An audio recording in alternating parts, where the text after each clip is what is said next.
ভাই আমরা ভাপা পিঠে বানাবো। এই যে চিনি দিলাম, তারপরে এই যে এখন পানি দিব।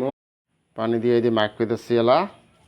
বেশি পানি দিবেন না, নাহলে বল ভাপা পিঠে হবার নয়। কম করে পানি দিবেন, যখন হাতের মধ্যে এইরকম করে লাগায় এই দিয়ে এইরকম করে ভাঙি যায়, তখন গুঁড়ি গুঁড়ি হয়ে যায়।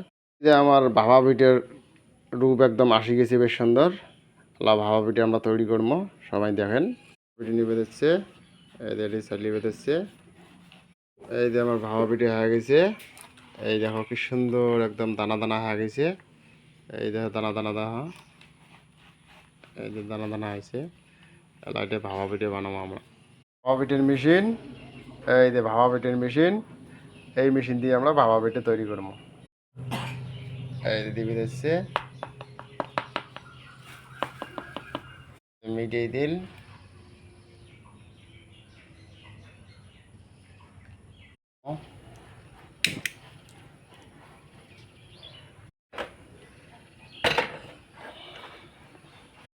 10 মিনিট গরম হোক, গরম হলে পরে ছড়ে দেওয়া হবে।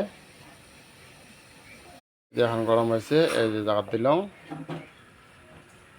বসে দেওয়া হবে ভালো করে। হ্যাঁ, এই জায়গাতে ভাপা পিঠা। এই যে ভাব আসতে দিচ্ছে, তার মানে হাওয়া দিচ্ছে, খানিক করে নামাবো আর কি।